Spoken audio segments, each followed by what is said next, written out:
అత్తమ్మ చికెన్ బిర్యానీ చేద్దాం పద. ఓకే.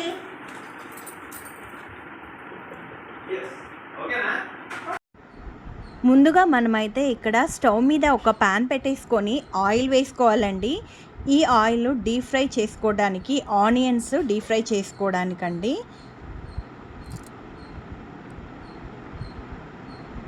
ఈ విధంగా సన్నగా పొడవుగా కట్ చేసుకోవాలి ఆనియన్స్.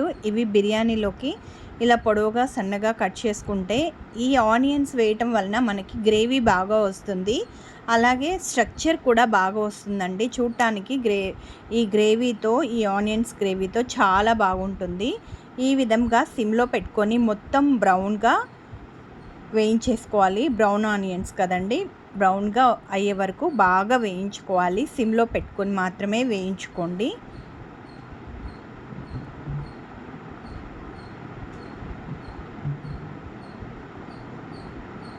అసలు ఈ ఆనియన్స్ వేయకపోతే టేస్ట్ అనేదే బాగోదు. బిర్యానీ టేస్ట్ బాగా రావాలంటే అంతా మన ఈ బ్రౌన్ ఆనియన్స్లోనే ఉందండి. ఇవి ఇంత సన్నగా పొడవుగా కట్ చేసుకోవడం వల్ల బాగా వేగుతాయి. తర్వాత చికెన్ అయితే మనము ఇలా తీసుకొని శుభ్రంగా కడిగేసుకొని మనము ఎన్ని ముక్కలు వేసుకోవాలనుకుంటున్నామో అన్ని ముక్కలు వేసుకోండి. ఇక్కడ నేను లెగ్ పీసులు 4 వేసాను, మిగతావి పెద్ద పీసెస్ వేసాను. ఈ విధంగా వేసిన తర్వాత ఇందులో వాటర్ ఏదైనా ఉంటే ఉంచేసి 2-3 సార్లు కడిగేసుకోవాలండి ఉప్పేసి. ఇలా ఇదైతే నేను ఫ్రై కోసం పక్కన పెట్టేసుకుంటున్నాను. ఈ విధంగా చేసుకున్న తర్వాత ఈ పీసెస్లో సరిపడా ఉప్పు వేసుకోవాలి. నేను ఇక్కడ 2 స్పూన్లు నిండా వేసేసాను. అలాగే కాస్త పసుపు వేసుకోవాలి.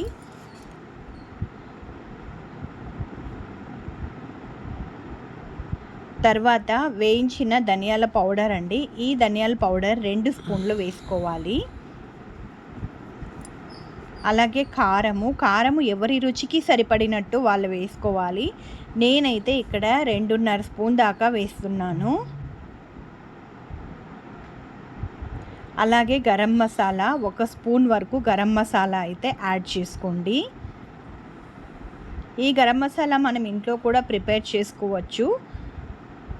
తర్వాత అల్లం వెల్లుల్లి పేస్ట్ కూడా నేను 2 స్పూన్లు నిండా వేసానండి. తర్వాత పెరుగు అయితే 1/2 లీటర్ ప్యాకెట్ మొత్తం వేసేసాను, కొంచెం వదిలేసి వేసేసాను. తర్వాత మళ్ళీ ఆయిల్ అయితే 2 స్పూన్లు ఆయిల్ వేసుకోండి. అంటే చిన్న గరిటెలాగా ఉంటుంది కదా, ఆ గరిటెతో 2 చిన్న గరిటెలు వేసుకోండి.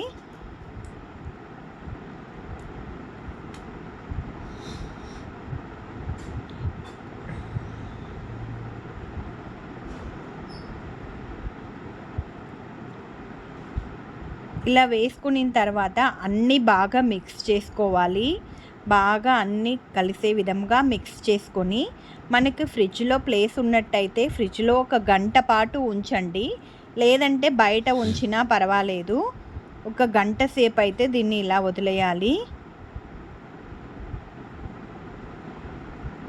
అప్పుడే మనకి ఉప్పు, కారము, మసాలాలు అన్నీ కూడా ఈ పెరుగులో బాగా నాని బాగా పడతాయి అన్నమాట. అప్పుడు ముక్క టేస్టీగా ఉంటుంది, ఉప్పు కారం బాగా పట్టి ఉంటుంది కాబట్టి. మనం ఇక్కడ పెరుగు వేస్తున్నాం కదా, ఈ పెరుగు వల్ల ఏదైనా వాసన ఉన్నా, నీచు వాసన ఉన్నా కూడా పోతుందండి. ఈ విధంగా మొత్తం బాగా కలిపి పెట్టేసుకోవాలి. ఇక్కడ ఆనియన్స్ అయితే బాగా వేగిపోయినాయి కదా, ఈ ఆనియన్స్ని ఒక ప్లేట్లోకి తీసి పెట్టుకోండి.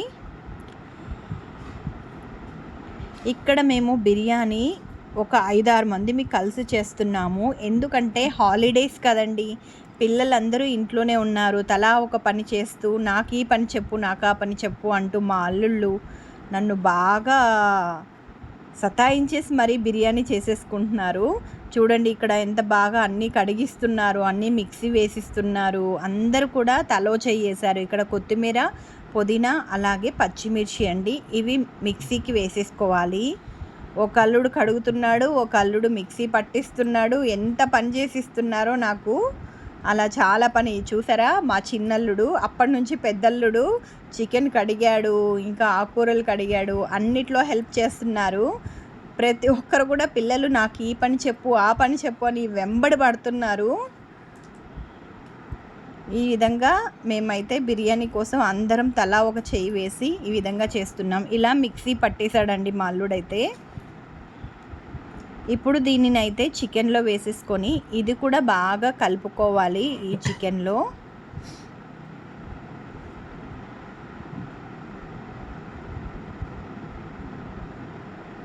ఇలా బాగా కలిపేసిన తర్వాత 1 అవర్ అలాగే పెట్టేయండి. మొత్తం మీద చికెన్ అంతా కలిపి 1 అవర్ పెట్టేసుకోండి.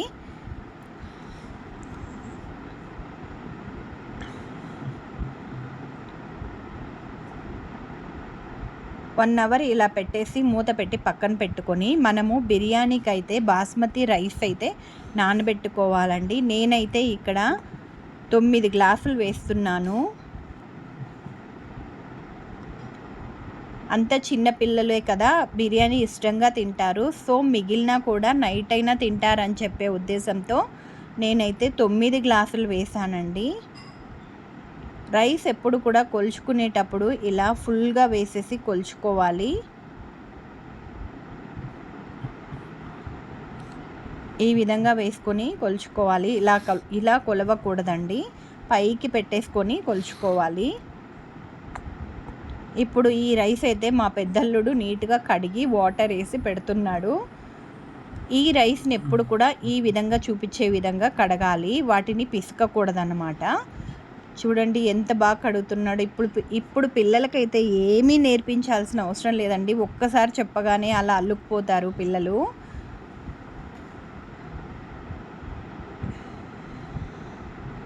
చూడండి ఎంత చక్కగా పని చేసేస్తున్నాడో. ఆడపిల్లల కంటే ఇప్పుడు మగపిల్లలు బాగా చేస్తున్నారండి.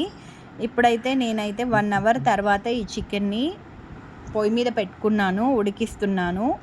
ఈ చికెన్ అయితే 70-80% ఉడకాలి.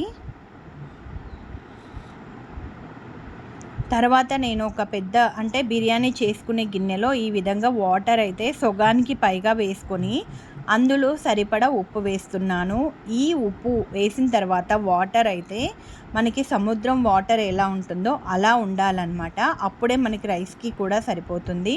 తర్వాత బిర్యానీ దినుసులు కూడా మనం వేసుకోవాలి. దాంట్లోకి మరాఠీ మొగ్గ, ఇలాచీలు, చెక్క, లవంగము, షాజీరా, ఇవన్నీ కూడా బిర్యానీ ఆకు ఇవన్నీ కూడా వేసుకోవాలి. అలాగే ఇక్కడ ఇలాచీలు కొంచెం ఒక్క ముక్క కొట్టేసి వేసుకోవాలన్నమాట. ఈ విధంగా వేసేసి బాగా హై ఫ్లేమ్లో పెట్టేసుకోవాలి. ఇక్కడ చికెన్ అయితే కలయపెట్టుకోవాలి. 2-3 సార్లు కలయపెట్టుకొని మనకి కావలసినంతగా ఉడికిందా లేదా చూసారు కదా, ముక్క అయితే ఇలా మెత్తగా ఉడికిపోయింది. ఇప్పుడు రైస్ అయితే చూద్దాము.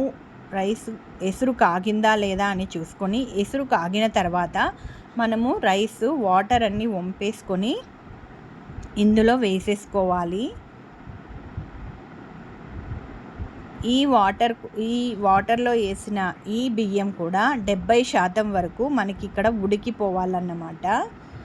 ఈ బాస్మతి రైస్ ఎప్పుడు కూడా లూజ్వి దొరుకుతాయండి. హైదరాబాదీ బాస్మతి రైస్ అని చెప్పేసి, బిర్యానీ రైస్ అని చెప్పేసి అవి తెచ్చుకోండి. వాటితో చేస్తే బిర్యానీ చాలా బాగుంటుంది వీటికంటే కూడా. ఈ విధంగా వేసేసిన తర్వాత మనము ఇది ఎసురు కాగనివ్వాలి. రైస్ అప్పుడు బాగా ఉడికిపోతుంది మూత పెట్టి ఇలా చేసుకోవటం వలన. ఇప్పుడైతే ఉడికిందా లేదా చూసుకొని ఒక జాలి గిన్నె తీసేసుకొని అందులో వేసేసుకోవాలండి ఉడికిన తర్వాత.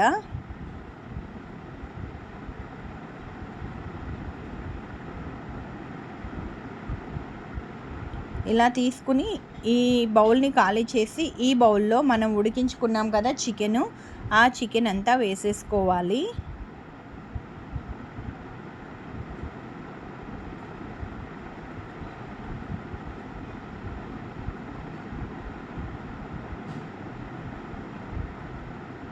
నేను ఇక్కడ అయితే ఆయిల్ చాలా తక్కువ వేశాను.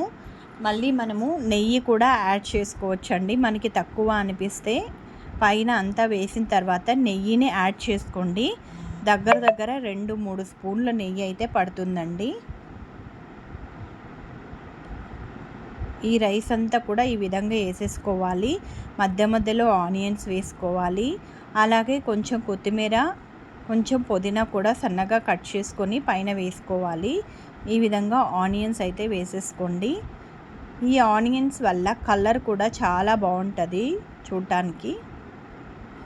ఇప్పుడు ఈ ఉన్న రైస్ అంతా కూడా వేసేసుకోవాలి. వేసుకొని మళ్ళీ ఉన్న ఆనియన్స్ అన్నీ కూడా చక్కగా వేసేసుకోండి.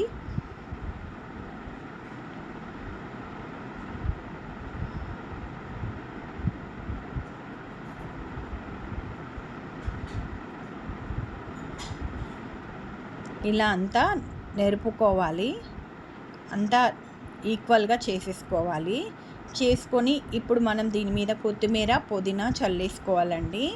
ఆనియన్స్ ఉన్నవన్నీ వేసేసుకోవాలి. అలాగే మన దగ్గర ఫుడ్ కలర్స్ ఏమన్నా ఉంటే మనం తినగలిగితే ఆ ఫుడ్ కలర్ని కూడా కొంచెం యాడ్ చేసుకోవచ్చు.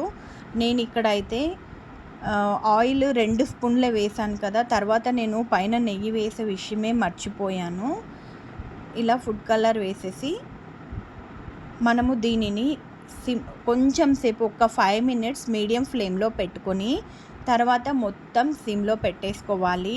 25 మినిట్స్ మొత్తం పెట్టాలి. 5 మినిట్స్ కొంచెం మీడియం ఫ్లేమ్లో పెట్టిన తర్వాత 20 మినిట్స్ సిమ్లో పెట్టుకోవాలి. ఈ విధంగా ఫుడ్ కలర్ వేసేసాను కదా, ఇప్పుడైతే మూత పెట్టేసి దాని మీద బరువు కోసం చిన్న రోల్ ఒకటి ఉంది, దానినైతే ఉపయోగిస్తున్నానండి. ఇప్పుడు మనము దీనిని 25 మినిట్స్ టైం ఫ్లేమ్ని అడ్జస్ట్ చేసుకుంటూ 5 మినిట్స్ మీడియం తర్వాత సిమ్లో పెట్టేసిన తర్వాత మన బిర్యానీ మనం చూద్దాం. చూసారు కదా ఎంత కలర్ఫుల్గా ఉందో. ఇదేనండి బిర్యానీ. మీకు నచ్చినట్లయితే లైక్ చేయండి, షేర్ చేయండి, కామెంట్ చేయండి, సబ్స్క్రైబ్ చేసుకోండి తప్పకుండా. ఇప్పుడు బిర్యానీ అయితే మనం సర్వ్ చేసుకుని తినేయటమే. నచ్చిందా? లైక్ చేయండి.